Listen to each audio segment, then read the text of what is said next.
Look, to make this work, 10 million is a base number. It sounds ambitious, but if you think about, we talk to 10 people talk to 100 people, 100 people talk to 1,000, and so on, it quickly becomes a viable number, because the more people understand what we've done and how this is working, and that the opportunity is there to get on board with it quickly and easily, the better this can all play through. And ultimately, yeah, we've created Gaju Market as a place you can buy and sell any good or service, legal good or service. It's not intermediated, it is moderated. So if you want to sell an hour of your gardening time in the local area, put it up on Gaju Market.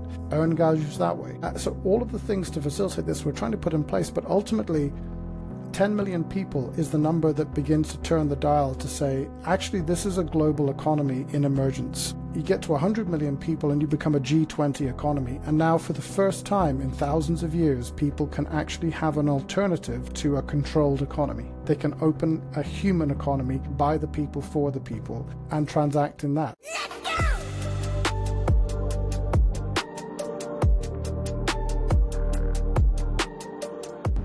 Christopher, welcome back. Let's talk about Gajumaru. So I looked this up and I saw that it's a tree. It's a tree that gives life, supposedly. So is that the impetus behind calling this Gajumaru? Partially. So here's one right now. You have to take a quick look at it. I've got one sitting right on my desk. Okay, how about that? So the reason that we decided to use it for that. So QPQ Switzerland is the company that has launched basically what is Bitcoin 3.0, right? So there are two previous versions of Bitcoin. The one everyone hears about that they call Bitcoin is BTC, which is an excellent proof of concept, but it failed to deliver what Satoshi Nakamoto intended in the white paper, which was a trustless peer-to-peer cash system, meaning you don't need Visa to guarantee the payment. You don't need a bank to guarantee the payment. You and I, based on the technology, can transmit value over the internet. The idea was, it should be, a radical economic inclusiveness. And the reason it's called the Gajumaru is because they had to find a name for it. One of our developers lives in Japan. It's also it's called a banyan tree in other places. But what it does is rather than creating rings as it grows, it creates new bulls that grow out. So the sort of big arching things you see in tropical jungles in Asia, that's what it does. So the idea was it replicates itself that way, which is similar to how a true blockchain should work. So aptly named. That's why it's called that. Yep. Very incredible. So I know that everybody is very familiar with the term Bitcoin and knows what Bitcoin is. You can go buy it at Coinstar at the grocery store, right? If you've got the cash. So there's a Greg in the lobby here. Let's see if we should let him in. Great. If you could join, that'd be even better. Hey, there he is. Hey, Greg, how are you? Yeah, I pushed the 5:30 call to 6:30 my time, so can join you. Thank you. Well, Greg, it's nice to meet you for the first time. Why don't you go ahead and just introduce yourself for everybody, and then we'll just dive into what's going on here. Okay, so founder of QPQ, we're the people who built the Gajumaru. I've been doing this for 24 years now. Started 2001 thinking that financial markets were mad because you had to have different computers to access different markets. This would be into Christopher's realm of when fintech was still in its infancy. And that's really been the journey. I initially started looking at how real world assets could be brought completely on chain, because the point of a blockchain is to allow us to trust the message, not the messenger, securely at scale. If you have to go back to third-party custody, you're still stuck in this realm. And this is the issue you see now with the so-called RWA tokens. They're still tokens that point at an asset. So the starting point for us was to think, okay, how do we fix that? How do we get complete assets on chain? We did that to the satisfaction of a global regulator. Unfortunately, things got derailed. But the more fundamental problem we had was that nobody had built an actual blockchain that actually worked. Everything we looked at the time was... ultimately what we tried to do was what we called 1DLT, and it was a great innovation for then, and probably still would be if it wasn't for the fact that the game has moved on, things have changed. But ultimately what we did is we tried to stitch different pieces of different distributed ledgers together to create effectively a sow's ear instead of a silk purse. But that's I think the real beauty of where we are now is we have an actual blockchain that actually works, minting real money that really works. And now every door that we've ever thought about, all the different businesses we thought we could build, they all become possible, which is phenomenal. I mean, this is the journey. It's been the economic emancipation of humanity. So that's the 3-minute pitch. I would just add something real quick, Brandon, because when I got to know the team and got to know what QPQ is building, my first reaction to the true phrase of we've the first to build an actual blockchain that actually works was a bit like, well, hold on a minute. Like lots of corporations are building things. They have blockchain divisions. They spend a lot of money, right? And the point that Greg is making is that there are bits and pieces of what would constitute a complete blockchain built by others. And that's a great first step, right? And part of where the QPQ journey is very helpful for folks who've done that is you may have adopted a chunk of a piece of a blockchain solution and you've seen how it works, but you've also seen its limitations. And so that's actually a great place for us to be coming into a market where it's not that no one's heard blockchain. Plenty of people have heard it. Not that no one's heard Bitcoin, but now we actually built the full thing that is being received in the market very well because they have learned about the inadequacies of the partial solutions they built. Got you. So when we talked about this before, you advertised it as the best version of blockchain. You sort of best version of Bitcoin 3.0, and you've sort of run down why that is. But what is its true potential here as far as if somebody is going to look into this and understand how they could apply it into their day-to-day life? Obviously, these transactions, like you said, between you and me, trust the message, not the messenger. But to the everyday person who's going to use this securely at scale. Securely at scale, right? We're very into our qualifying words. So when we say an actual blockchain that actually works, we mean for people to actually get in each bit. And same with securely at scale. It's really important because ultimately you can do a distributed ledger with notepads and pencils and have someone go around checking that everybody's noted the same thing. Not very efficient. But when we come to saying it's the economic emancipation of humanity, grandiose, yeah, but spot on. Because what you go back and read Satoshi's original paper about a trustless peer-to-peer cash system, electronic cash system, the idea is that everybody should be allowed to participate in the economy, right? So for those folks out there, I like to put it this way, who aren't very technical. If someone said to you, I'm going to create an HTTPS business, you get very strange looks, right? Well, that's just the transfer protocol for data across the internet. And for those of us old enough to remember the early days of the internet, if you put something wrong into the URL header, you would get error 404, right? Location not found, right? There's also, if you really bang on the internet hard enough, you can force yourself to get error 405, which was the placeholder for what was going to be an economic transfer layer to the internet. But a bunch of accidents like Amazon deciding, well, why should I go through all that trouble? We'll just let Visa take care of that. So we'll let people use their credit cards. Problem solved. Well, not really, because Visa and MasterCard charge 2.5%, and they've got a $5 minimum. So if you've got a business sitting in Pakistan or Bangladesh or Ohio where you're willing to charge someone 9 cents for a service, under that Visa model, that third-party model, that you literally cannot do it. They will not process that 9 cents. So what we built, which is the actual Bitcoin protocol built out, where, what is it, like 10,000 transactions under a penny at scale, Greg, whatever it is. The idea is anyone now can offer a service at any price and actually get it done. That's amazing. This is... go ahead, Greg. Just to explain this, it tips into things that, when people talk about Web 3 versus Web 2, Web 2 is what Christopher pointed out. It's that data fabric. And what we've done is create an economic fabric. But it becomes relevant with things like we dislike the phrase Web 3 because it's been grossly and greatly abused. But if you were to do something that made some sense, you might think of it thusly, that Web 2 is a world in which you access things, you have services that you think are free because you're the product. And these are the honeypots that you tip into in order to get what you want, whether that's a Google Maps direction or an email service or a search. But what if you could pay for a search? Pay 1/100th or 1,000th of a cent to ask a simple question like, where is the nearest hamburger joint to where I'm standing right now? And actually, quite a few of those hamburger joints are paying to be in the search results. But let's just say we move into a world where we actually own our data. Well, if you own your data, you're now going to have to pay for the services that you hitherto think are free. Mm-hmm. But this is a good thing because it means you still own your data, but you're paying 1,000th of a cent to ask the question, where's the nearest burger joint to where I'm standing right now?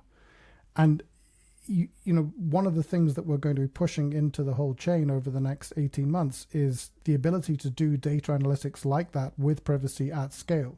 So actually you're using zero knowledge proofs to do this. So you really are retaining your data. The search engine, the maps service, whatever it is you want to use, doesn't need to know anything more about you than the immediate data points that are required to answer your question.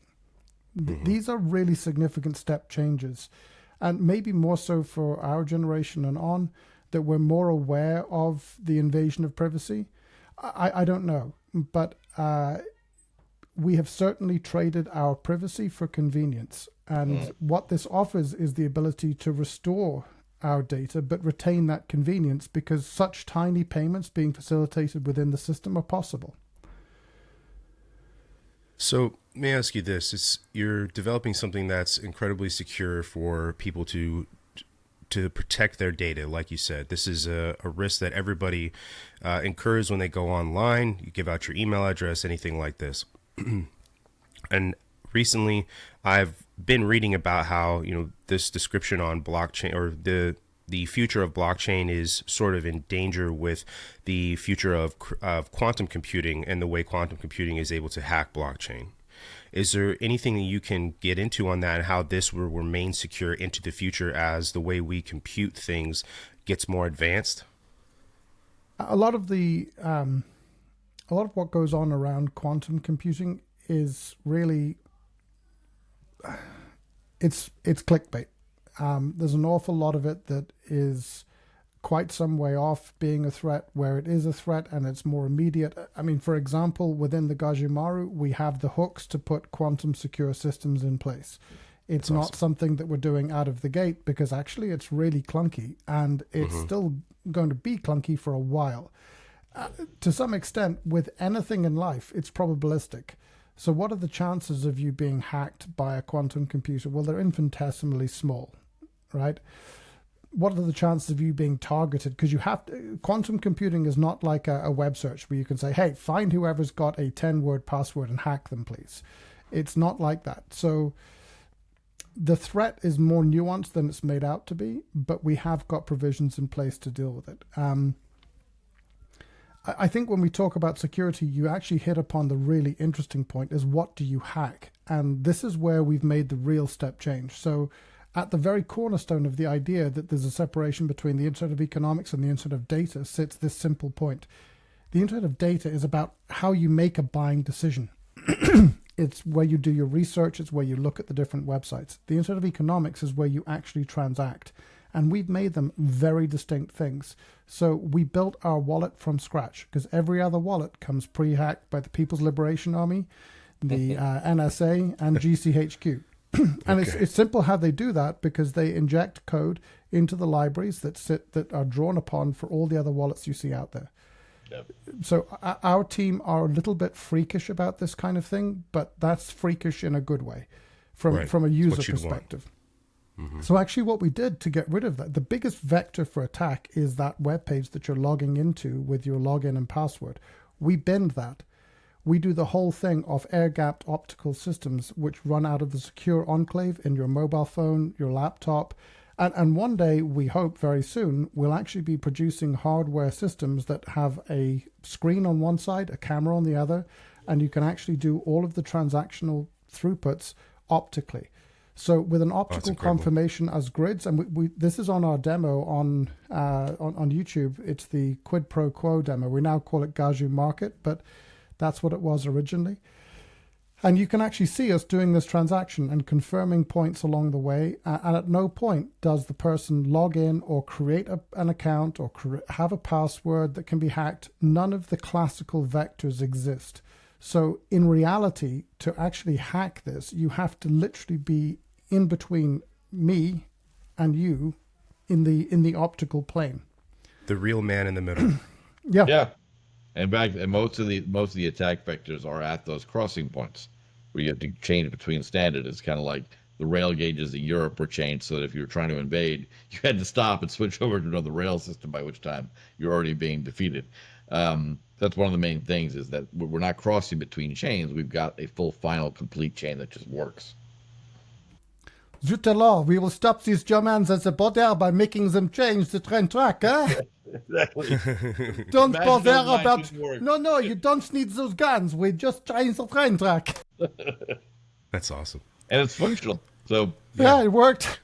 it works. So I have one more question for you, and then let's talk about where people can learn more about this and where they can find this and get on board. But President Trump's talked about the United States developing its first international sovereign fund, and one of the focal points on that is cryptocurrency. How does Gajumaru come into play with that? Is that something you guys are looking at into? If this is the most secure format of blockchain, it sounds like this is something that should be incorporated into this international sovereign fund eventually, right?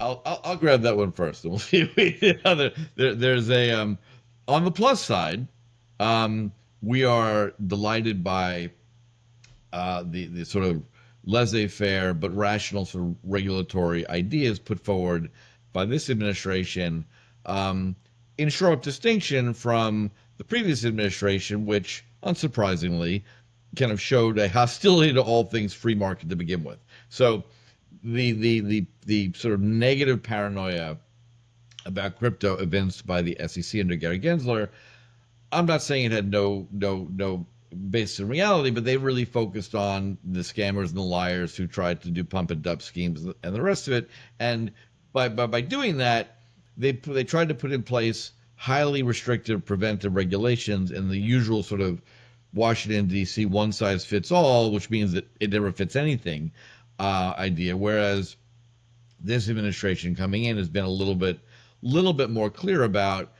rational adults should be able to make rational economic decisions for themselves.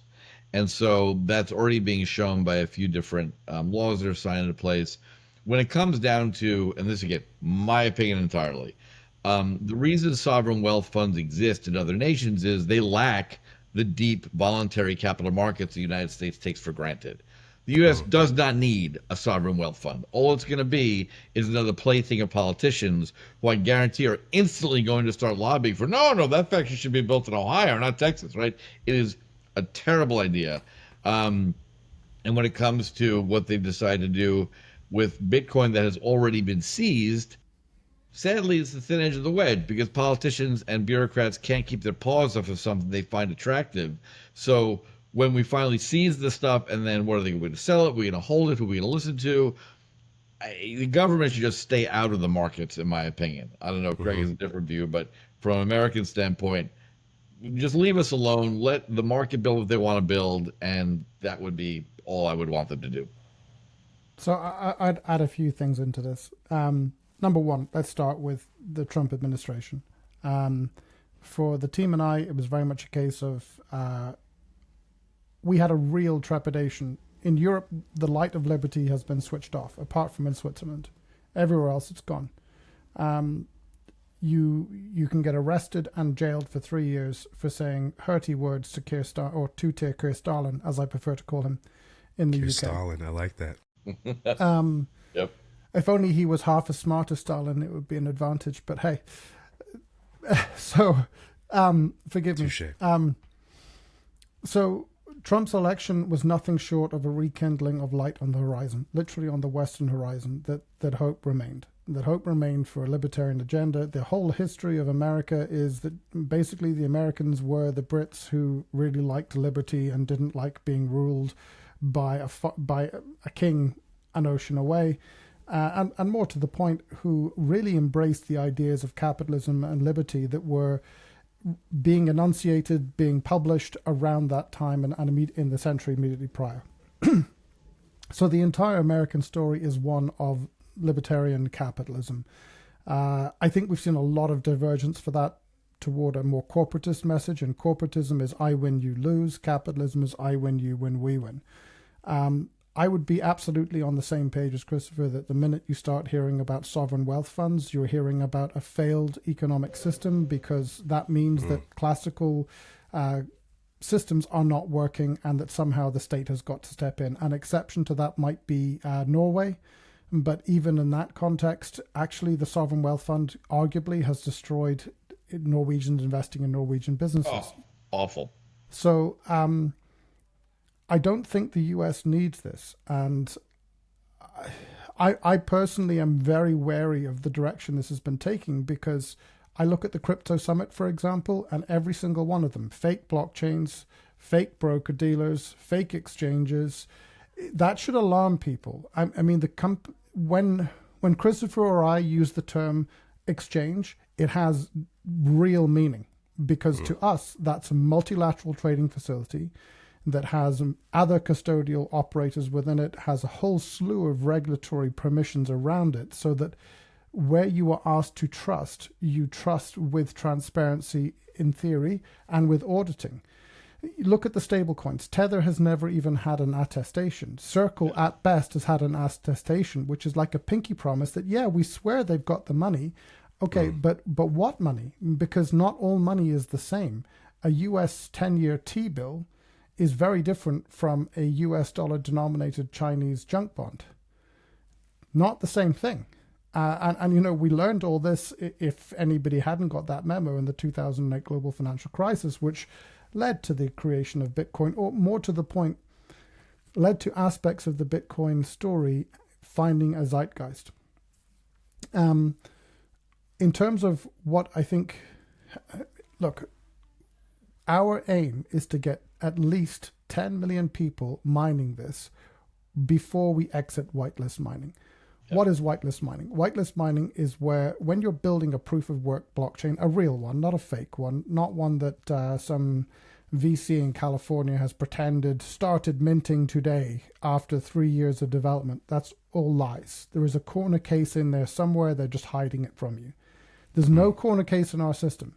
No VC will ever like what we have to say, because there is no corner case whatsoever. There's no governance. There's no ownership. The one thing we have is we're saying, look, there's a lot of things that we want to build into this chain. They're all going to be free for everybody to use.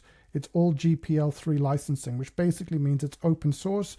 You can use the code. If you want to edit it, you have to reflect it back to the Gajumaru, but that's how it's going to work. Yeah. We have no foundation for sneaky governance. We have no foundation for sneaky systems to make things look faster than they are. And there's a few so-called blockchains that you could point that finger at. So if you really want to see how we can transform this, it's that. We need 10 million people on here doing this. And every single person who comes in, we're saying to them, hey, please help us to build this network out, because we're going to take, and I'm on record saying this again and again, and this is a factual statement. Christopher knows I passed this with the board. 60% of our revenue is going to go to getting people on board, getting them loaded up on the software, putting the services in place to help them, education, marketing, promotion, so that people can talk to everyone else around them. They can access the resources to get this information right. We start doing better quality videos. All our videos right now are long form, rambling discussions, sometimes involving Christopher, but usually involving rambling. One of my team. I'd like to make it, just break in for a second, because part of what we're doing, which is distinct. When I say the first two versions of Bitcoin were great proofs of concept, but failed to achieve the goal of the white paper. So BTC, once the number go up, all of a sudden that became the goal, right? I now own this, and if I was lucky enough or smart enough to get it at a penny, and now it's worth $100, I mean, that return alone was insane. And then all of a sudden it's 83,000, or it's 4,000, or it's 900. Like, it is ridiculous. But whatever the number is, and I don't care, it failed to perform that function of radical economic inclusiveness.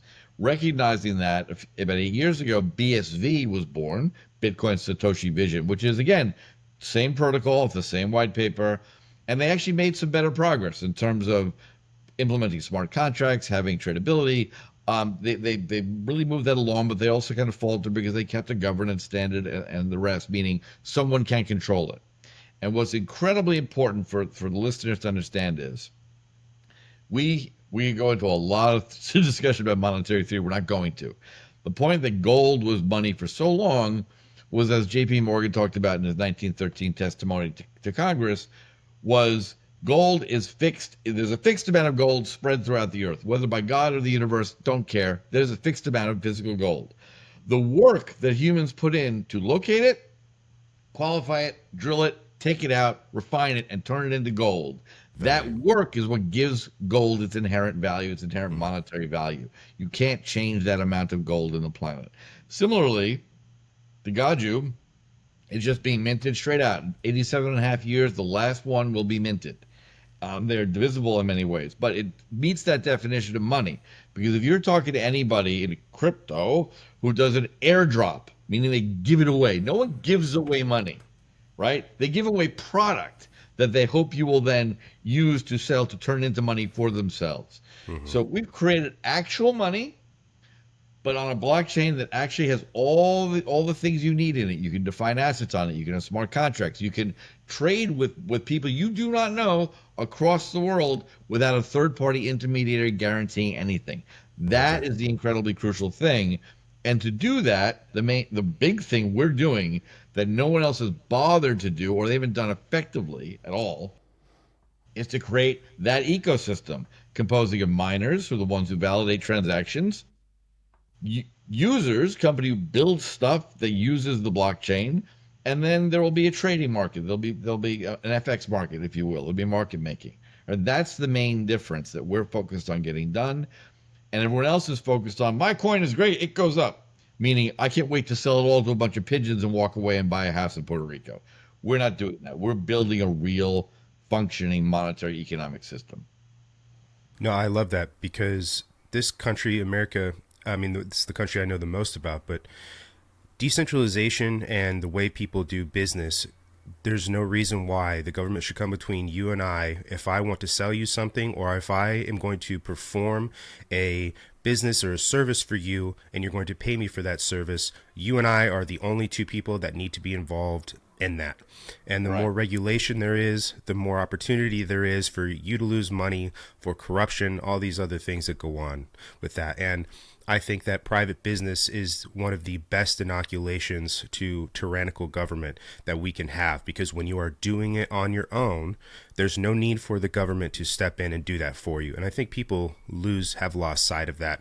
The government is not a parent, right? You have the ability to do these things on your own. So any sort of decentralized way that you and I can transact, two people, adults, like you said, conducting business is the best thing that humans can have, not just Americans. So I love hearing you talk about it this way, because this is exactly the way this should be in the first place. And, you know, in the modern realm, data security, data sovereignty, all of these things, they are incredibly important, will become even more important as, you know, the time goes on. So Christopher and Greg, where can people get access to this? What do we need to do? Go ahead, Greg. Can I just pull you back there for a second? Because everything you said is spot on. I just want to add something to it, and it's this. You can have all the free speech, all the guns in the world, but if you don't own your data, you don't own your assets, and you don't own your money, you are still a slave. You may be 3 days away from slavery versus the guys who don't have guns, but you are still on that road. And well said. At its core, that's what this is trying to be. It's trying to be a tool set that says, Groot, the base. We have no resource layer in the world right now. We haven't had an open resource layer since we stopped being hunter-gatherers. The moment we started to cultivate land, we needed somebody to protect us, because somebody else would try and steal our work from us. And this led to what we have now, this highly paternalistic system of government, as you point out. And the idea that people are too stupid, too incapable, and to everything that they proved they weren't all the way through the 16th, 17th, 18th, 19th, and 20th century, we now assume that they are incapable. They weren't. They haven't been. They never were. So at the cornerstone of this is when Christopher said earlier, this is about the economic emancipation of humanity. That is the most fundamental thing of them all, because everything else, look at Canada, look at Europe, look at Britain. They don't have rights, they have licenses. They have rights so long as the government says they're allowed to have them, and the minute the government doesn't agree with them, they don't have rights, they have licenses. And this is fundamentally what happens when the government can turn off your money, when the government can say what assets you do or do not have. And this is really what America was the foundation for. This is what libertarians, capitalists believe in, exactly as you said, that there should be no intermediary between us and another person that we want to do business with. And howsoever we agree to do business is between us and us alone. Christopher puts this really well when he says that the fundamental thing to this is that nobody needs permission to do business. And you touched upon that in terms of regulation. So much of what we see in terms of regulation is actually corporatism. It's about closing trapdoors and saying, no, nobody else can come through this door. I listened to one of the so-called blockchains talk about the CEOs of a so-called blockchain talk about their experience at the crypto summit. And everything was about closing that trapdoor. It was, hey, we've managed to dupe these people into thinking that a proof of stake chain is actually a blockchain. So now we need to close the trapdoor behind us to make sure no one else comes through and we can monetize the hell out of it. That's what corporatism does. And that's where business and the state get into bed with one another and create this.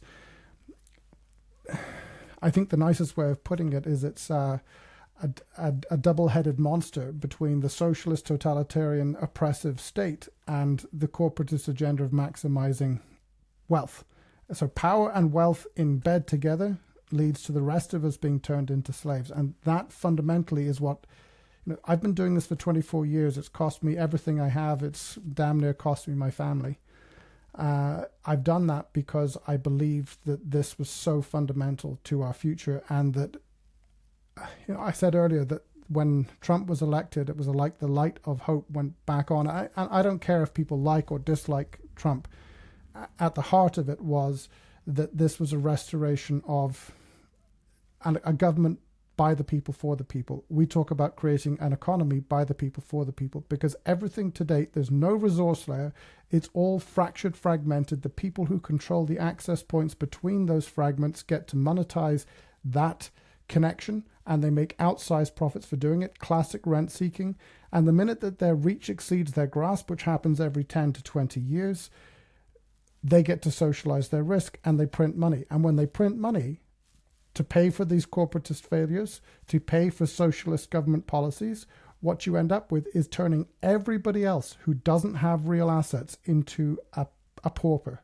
This is real slavery. This is creating dependency, because then it becomes the state where, the only way you can survive is by state handouts. So you're going to keep voting for the people who keep offering the handouts. And so you get into this virtuous, or rather evil, circle of diminution of the human being. Yeah. I would just, Brandon, real quick to clarify for anyone who's listening who doesn't quite get what we mean by resource layer. That's what the Gajumaru is. It's this chain that everybody can use and no one can control. And not a perfect analogy, but a good one that people get is, you can go to Oracle, right? And you can download the entire Oracle database suite and do with it what you want. They want you to, right? Oracle's a company wants you to, because more people that use that software, the more it's accepted, right? But to build anything real on top of that, expertise is not free. The resource layer is free. You can get the tools. If you know what to do with them, go right ahead. But similarly, you could also buy a forest, and if you know how to cut it down, treat the wood, cure the wood, cut the wood, you can build your own house. No one's stopping you. Most people, as per Adam Smith, farm out some of those tasks to others. So by making that resource layer completely free, that we do not control once it's launched, right? And we're in whitelist mining now, as Greg said. We'll go to gajumining.com. We'll give you a link after this that anyone can access. And part of it is we can get to in a second, but because of the way we're encouraging multiple people to become involved in the mining ecosystem, we're going to be offering a 10% discount to veterans, the veteran community, out of this, for those who want to participate. So we'll include a code for that. But that's one piece of it, is the more people get involved in any portion of this, the mining, building apps, being part of that, truth and trade, form an opinion about the price, right? You can, right now, You can trade FX through your local bank. You think the euro is going to be relatively stronger, you can start to trade that. Same Right. thing here with the Gajus. Outstanding. Okay, so gajumining.com is where people can get access. And what sort of, for people who are unfamiliar with crypto mining, what sort of, if anything, what do they need to get started other than an internet connection? Basic computer. The whole thing about this is that we designed it to work as something you can download from the website, install, activate, step-by-step process. The software itself will put all of the things in place that you need it to do, and then go ahead and start mining. You don't need a supercomputer. Maybe in 50 years' time you might, but right now, this is like being Satoshi's best buddy in 2009 and saying, "Hey, come on in and do this." The thing for us is this. Yeah, but the thing you for us can't go back in is time, this. but you can mint this one now. Yeah. Look, to make this work, 10 million is a base number. It sounds ambitious, but if you think about, we talk to 10 people talk to 100 people, 100 people talk to 1,000, and so on, it quickly becomes a viable number, because the more people understand what we've done and how this is working, and that the opportunity is there to get on board with it quickly and easily, the better this can all play through. And ultimately, yeah, we've created Gaju Market as a place you can buy and sell any good or service, legal good or service. It's not intermediated, it is moderated. So no, you can't put Filipino children up for sale in Dubai. But the normal everyday things that people do in transacting with one another, you can put on there. So if you want to sell an hour of your gardening time in the local area, put it up on Gaju Market. Earn Gajus that way.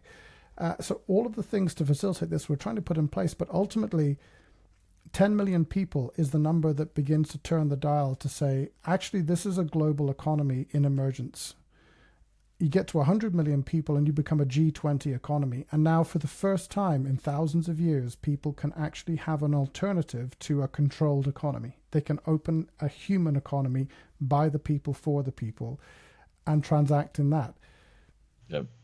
I would That's add incredible. to that, as part of that, I got very excited being a monetary history geek. I refer to the Byzant, which was the most stable currency or monetary system in history of the Ottoman Empire. For 500 years for the Mediterranean, during a 500-year period, a Byzant would buy the same amount of wheat in year 1300 as it would in basically 1700. That's kind of incredible, because part of what the fiat currency system has done, when the Federal Reserve says we're aiming for a 2 to 3% inflation target, what they're saying is, I'm stealing 3% of your money every year. I am stealing the value of the money you earn so that your dollar buys less. And they tell you out front, right? There's not even hiding it. We think that we're going to grow the money. That was even before QE2, quantitative easing, and all the money they flooded the market with. The fact that the Fed showed up to buy treasury auctions during the crisis when no one else would, meaning we basically paid the left hand with the right hand. It is absolute insanity that they just did this brazenly, because most people pay no attention and don't really understand how money actually works. They just let it go by. But the built into the system is they are telling you, not only am I taxing you directly with income taxes and sales taxes and use taxes and fees, but I am stealing the value of your dollar in the open, and I'm telling you I'm doing it. When you mine Gajus, there's going to be a market price for those, as with anything that is uncontrolled. And it will find a level that makes sense. So there will be predictability for businesses who want to transact in Gajus, for people who want to transact in Gajus, for those who are mining Gajus, knowing what they're getting into. And we're creating a true system that, done correctly, has no one putting their finger on it and saying we're stealing a percentage of it by inflation every year. It's purely done by the market. And we're aiming for, we kind of joke, but we're not, the intergalactic Byzant for the next 5,000 years. We do this right. It is a non-debasable currency that is freely operated, that no one can control. That alone will drive some governments crazy, but that's okay, because freedom tends to win out over time. Yeah, and something to add into this is the reason why it's called the Gajumaru. The Gajumaru is a tree that goes in southern Japan in particular, and it has a common root, but it ends up looking like a complete forest. So the idea we had was we were trying to think of an analogy in the real world that people could look at and understand the idea that we were trying to put forward. So that common root is the resource layer, GROOT. It is the base piece of the Gajumaru, the proof of work core. On top of that, we put all the tool sets that allow people to build their own infrastructure, like the trunks that make up the forest, that looks like a forest, but it's actually one organism. The idea there is that, let's say, for example, the US government wants to create a stable coin, reference coin, CBDC, wants to create anything it wants. That's all infrastructure. The moment that somebody dictates rules and controls it and says what can come in and what cannot, it's infrastructure. It's not a resource layer. That's why everything in the world today is infrastructure, not a resource layer, because there's always a control. In this context, there is no control, but there is an understanding that different countries will want to do things slightly differently. You can still get massive efficiencies out of that, but you're now actually giving people a choice. And the interesting thing about giving people a choice is all of a sudden you're going to have a real comparison. So why haven't people really understood the diminution of their value as their life value? Their life value is time, it's money, it's how much work they can do. And everybody who's only got time to offer to the market has had their lives massively devalued by money printing. The people who owned real assets, they didn't, because the real assets rose in price, which is why our children's generation cannot afford to buy a home. Okay, so we are becoming aware of it through a sort of a creeping sense of this is what's happening. And one of the reasons why we really wanted to see MAGA Maha win was actually the people who were pushing that agenda were people who had figured this out, that something somewhere is off. You know, like there's a smell of rotten fish somewhere. I don't quite know where it's coming from, but I know it's there. So I'm going to vote for the guy that wants to expose the rotten fish and get rid of it. So when you don't have a reference point, it's really easy to contort something. So I used to play this joke with people. I'd say, how fast are you moving while they're sitting still? And they'd look at me like I'm an idiot and say, well, I'm sitting still. And he said, no, you're not. You're doing 28,000 kilometers an hour around the sun. Yeah. It's perspective, right? But if you don't have a real money that really works, like the Gaju, as a reference point, you never have the ability to see that actually the dollar is being printed into masses. I mean, I think it was $480 billion in M0 circulation when I was a trader. It's now $5.7 trillion. So it's like a 12x number of dollars been created in 25 years. Chasing the same amount of stuff. Yeah, and which is why you have this bubble of everything. But the interesting thing is, while on the one hand we're saying, hey, we're grown-ups, we're all over 40 in the team. We understand that governments are going to want to do things the way they're going to do them. And what we want to see is an interoperable open base that everything can be communicated within, and they can choose their interconnectivity. The distinction between interoperability and interconnectivity is everything is interoperable by design, but you can choose what connections you permit within the infrastructure layer. Okay, but if we can create that comparison, people can actually see, oh no, hold on, I can buy that with one Gaju, but it's now going to cost me $2. Last year that was $1.50. What happened? And literally the penny drops for everybody. And at that point, you start to see accountability into the entire system, because everybody whose lives have been devalued, their time has been devalued by the diminution of monetary value, they're the ones who are going to be voting to say, no, we want fiscal probity. Interesting. GajuMining.com, where so people using it can go to the website, they can start mining now, download the software on their computer. Is there anything else people need to know before going into this, Christopher? No, I mean, we'll put the link up directly, so that'll give them the benefit of finding the discount as well.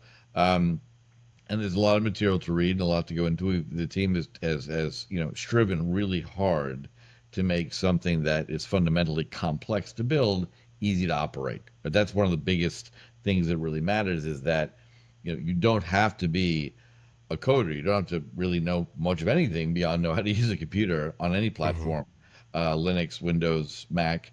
They're all downloadable installation kits for that, and you can get going. Um, Obviously, for people who want to do really, really huge size things, we could talk about that, right? That's fine. But there are base packages on the website to pick from, starting as low as 500 Swiss francs, right? So we want this to be something that is accessible pretty much for anybody. You can spend millions on this, great. Some of us are, but you could also get in early and start smaller increments, because participation in a network economy is kind of as important as the actual numbers of people doing, or the magnitude any individual miner is doing. Right now in BTC, something like 3 or 4 investor groups control like 85% of the mining. And the numbers might be off, but it's kind of like that's the scale. It's five accounts do 95% of the Right.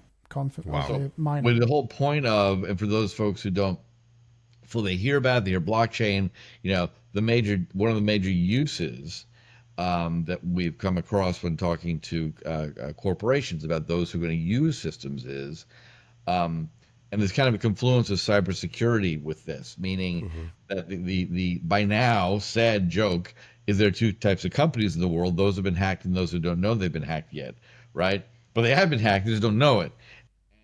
Data from IBM and others shows that the time from a penetrating hacker gets onto a corporate system to the time that resident hacker sitting on your system is discovered by the company, the victim, is like 210 days. A lot of havoc can be wreaked in that period of time. And one of the biggest things that you really realize is if the enemy's inside the gates, well, then I have to assume they're looking at all my files, in which case I have to encrypt them all. So, okay, so now I have to encrypt all the files on my network because I assume that my enemy is looking at my network. But when it comes to a database, and we use this example all the time because it's both monetary and safety. If you're, say, buying, expensive replacement parts for an aircraft, right? And you go on to buy, you own your own de Havilland and Beaver because you want to be a cool kid and you made a lot of money and you like to hang out with Harrison Ford, right? So you buy one of the remaining 195 of them left in the world. And when you need to fix something in an engine, there's a $30,000 titanium crankshaft that you need to buy, right, to fix your engine.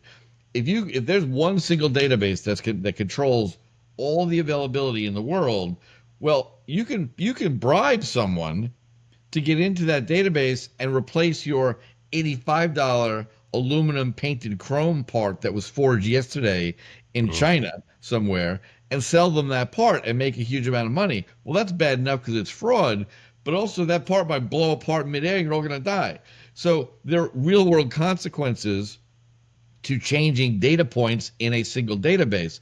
A distributed ledger where hundreds of thousands or millions of people have to mine the decision to put that entry into a database is unhackable. You cannot replace that $30,000 titanium part with an $85 knockoff because you're not going to meet all these anonymous people and bribe them to do that. So it's concrete value to make sure that, much like lots of people deciding something is better than one, similarly, there are real uses for a distributed ledger economy that validates transactions to the world and makes everything safer and more secure. It's just like anything. A single point of failure is not a good thing. Doesn't matter what it is. In your business, if you're that guy at work that knows how to do everything and no one else knows how to do it, well, you can't go on vacation because now you're too indispensable, right? So single points of failure are never good. But this has been incredibly insightful to learn about this. And I think that this is really just a continuation of this sort of global populist idea that's been flourishing over the last couple of years just because of how forgotten, especially the working class on this planet has become. Yep. And this is a way to fight back, is sort of the way I view this, and a way to protect yourself more than anything and protect your posterity, your family, right? Any sort of wealth you want to hold. You mentioned real estate earlier, Greg.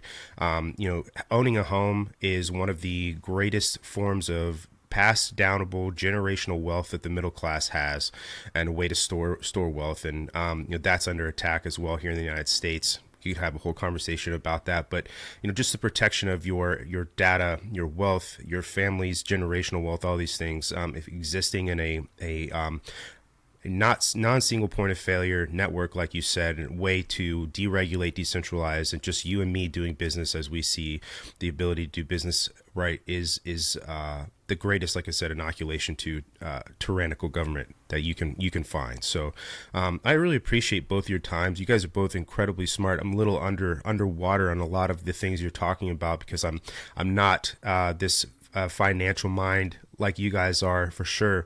But I understand the need for the everyday person to have a way to protect themselves and have a way to, contain all of your information in a way that is safe, right? So I appreciate you guys coming on and talking to me about this, and all of the link, the code, like you said, I'll put in the description for the episode, awesome. And then of course, Christopher, I'll get you all the stuff you need to cross post to Messy Times and all that, so that we can just post it everywhere. But thank you guys both. If you guys have any closing remarks, I would like to just open the floor up to you guys, and then if not, then we can wrap up. And I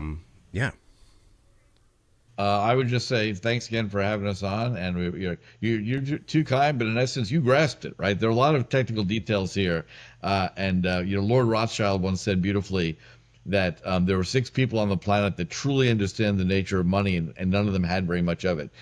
So it's a long, deep rabbit hole of knowledge. But what's important is you grasped it instantly, right? Is that we're providing a non-debasable form of money that anyone can access and no government can control. And that's the value here, right? There are layers of technical depth, sure. But, the important part is that everyone gets this mission. It's right in line with the very same things that drive the people crazy, and that, the MAGA movement, whatever you want to call it, is driven by, and why the elitist political class is losing their minds and paying people to protest in the streets about what? Cutting government waste? I mean, it's the fact that they're paying people to go, they don't even know they're protesting. Elon Musk is finding that the government has wasted your money, and then someone gives you $20 to wave a sign, and you go, Elon sucks. Why? They can't tell you why he sucks. But it's because the political class, the swamp creatures, are losing their minds that things like the Gaju exist. Greg? Absolutely. Did I miss anything? Look, I think you would have seen a CBDC if Kamala Harris had been voted in, and it would look just like the one in the EU SSR. Other people call that the EU. I think the EU SSR is a much more accurate epithet. In fact, that's how this whole thing started. There was a guy in a WhatsApp channel with me who described the EU as the EU SSR, and I texted him and said, "We are going to be friends. Who are you?" And that was how the team began to come together to build this. But putting that to one side, I think you are going to see some sort of version of a CBDC or a corporatist version potentially as a stablecoin. Stablecoins, we have a really good video on. Maybe it's a bit technical, but it's in Rumble, and it tears them to pieces. Love Rumble. Many reasons why it should be torn to pieces. Yeah, actually, YouTube sent us Craig, one of the co-founder teams, guys on the team. He said, he talked about forcing vaccinations in one half of a sentence in a 3-hour podcast. And for that, we were sent YouTube sent us an offer where we could, it actually was a re-education camp, I believe, in the email. I think you got one as well, Christopher. Yeah. Oh, yeah. Is this the online class to teach you why you're naughty boy? I had that too. Yeah, for COVID. Yeah. So it basically gave us a choice. You can be on the naughty step forever, or you can come to re-education class, and then you're only on the naughty step for 90 days. So at that point, we decided that, the search engine stuff can be on YouTube. The real stuff will be on Rumble. But I digress. The thing is, all of the forces that would find new and unique ways to subjugate the average working person, that is the object here. That is the whole game. And that is what we're really fighting against. That's why, for us, it was important that we took the hardest road to do this and took the fewest shortcuts. In fact, we took none. We didn't write bullshit white papers. We didn't do pump and dump schemes. We didn't do any of the go and talk to VCs in California and get them to write $100 million checks at billion-dollar valuations because you've shown them how you can create the ultimate pass-go, pay me $200 trap in your system. We did none of those things. Yep. What I would like to make clear, though, is the website is still being built out. All of the functionality is being put into the back end. By the end of next week, we will have the ability for people to buy with crypto or buy with credit cards and debit cards. We're just putting those things in place because it's been made very hard to do anything in this sphere. Yeah. Christopher and I had a small clash a few months back where he said, have you heard about these payments, guys? And I said, are they using grids? The secure enclave piece that I was talking about earlier, he said, well, no, of course they're not. They're not on the Gajumaru. I said, right, so they're not competition. Right. But this is where they can catch you, because the second that we had the first 2 transactions go through with Stripe, it was like, oh, okay, we're going to close you down. So we had to rebuild the whole thing. And there are some good people working with us to do that, but I want to be very plain with the people watching. We're going to have automated processes to be able to use cards, use crypto by next Friday. That's I think it's the 18th of, the next one on is the 25th of April. Everything will be up, running, and exactly as it should be with downloadable links, all of it. Outstanding. So the discount code that Christopher has is good until the end of this month to get everybody on board. Great. Well, Greg, thank you so much. I actually would love to have you on again at some point to just completely talk about this and how's you develop and how's this gone down the path of where you're going. I think it would be awesome to have you on again to talk about that. But no, thank you both. Yeah, that's outstanding. I love Switzerland. Lucerne is one of the most beautiful places I've ever been. So I would love to go back one day. So you're pretty lucky, I think, living in a cool place like that. I'm not so far from it. I'm actually... No? I'm literally at the end of the line. Someone disparagingly pointed out to me one day, you know where you live is literally the end of the line. I said, bravo, you figured it out. Thank you. That's it. That's funny. The farmers here stopped the Holy Roman Empire when they were like the USA plus Germany plus Britain. 1290 something? The local farmers stopped the biggest empire army of the time at the valley just up the road from where I live. So I figured that if the world is going to burn, I'm in a good place to have... I do think, as you've both pointed out, there are a range of forces at play to try and return us to our state of subjugation. My eldest daughter talks about this. She says, Dad, can you prove that we're not in the Matrix? And I said, it's kind of hard. I can see why you'd say that, but her whole generation, we've stripped away their hope, and we have to give it back to them. Our duty is to do that, and our duty is to give them the tools to remain free. Amen. Outstanding. No, I'm all about that.